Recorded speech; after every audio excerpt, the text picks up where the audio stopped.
Hi, I'm Logan, and today I'm going to talk about the fact that I got a hysterectomy. I actually got a hysterectomy over a year ago now. I'm just extremely bad at keeping up with this channel. I don't really have an excuse. I just genuinely keep forgetting that it exists, so I do apologise for that.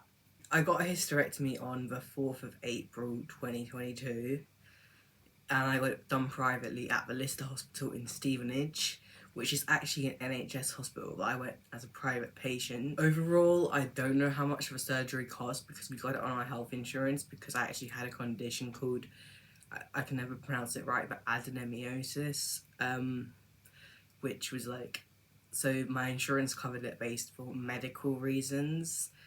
Um, Not that being transgender isn't a good enough reason. I really think they should like cover all transgender surgeries because that is like a medical reason in my opinion.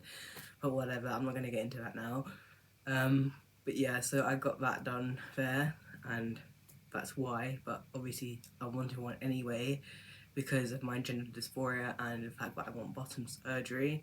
And when I do get to the point of getting bottom surgery, which shouldn't be too far away now, I have had my first referral, my first signature.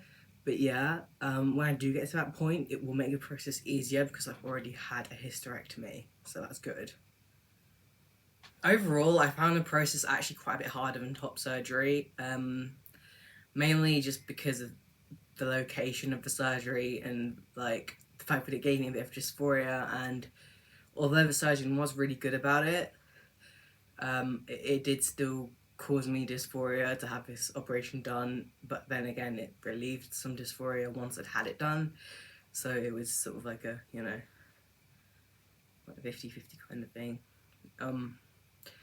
I'd say like the worst part about it though was when the hospital, they kept cancelling my surgery like the day before the surgery happened. I think this happened 3 times. They would just ring me up and cancel because it was an NHS hospital and I was a private patient, so I wasn't like their priority. That really sucked, and that was definitely the worst part about it. But the surgeon was very apologetic, and he even said that since that had happened, he had not been going back to them for like private procedures. So on the actual day of surgery itself, I went there, got there about 10 o'clock. My surgery was for 11. The worst part about it all was walking into the operating room and like getting put to sleep in there, because if you've had surgery before, you'll know that usually they put you to sleep in like this little tiny room, and then I assume they will you in there. But I actually got put to sleep like in the operating theatre, and I could see all the tools and stuff they were going to use on me. I was just like, no, like that freaked me out. But other than that, like it all went smoothly on the day. Like I went into surgery about an hour after I arrived. The surgery took maybe 3-4 hours. I woke up in quite a lot of pain, so I was in recovery for a while. I did have to stay overnight in hospital, but only for one night. And I got my own room and a TV and stuff because I was a private patient. And there was a mini fridge in there, but I didn't use the mini fridge. I didn't realise there would be a mini fridge. But yeah, so I stayed overnight in hospital. The first night, the pain was horrific. I was on morphine, everything. Like I just couldn't deal with the pain.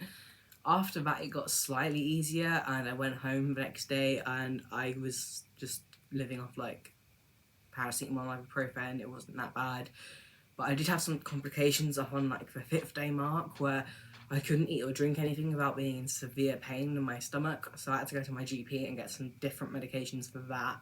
But it did help, so it wasn't the end of the world. Overall, the recovery time was about, I think I took 3 weeks off college, but that's because my college course was not strenuous. All I had to do was sit there and take notes. If you have a job where you're active a lot, I wouldn't recommend taking longer off because you'll still be very tired and in like quite a bit of discomfort like here kind of thing. But for me, it was okay because all I had to do was sit down and do nothing basically, which was what I was doing at home anyway, and I was missing out on college, so I went to college and did it because I honestly, that course that I completed last year was so hard. It was 3 A levels in 1 year. That was crazy. But yeah, if you are considering getting a hysterectomy, I would recommend taking off a bit longer. I kind of wish I did, but I didn't, so that's where we're at. I got keyhole surgery, so like I have 2 tiny little scars here and one in my belly button. You can't even see the one in my belly button. But I know there is another method of surgery where they make like a hole that's cut here, which I'm really glad I didn't do because I already have 2 massive scars across my chest from top surgery.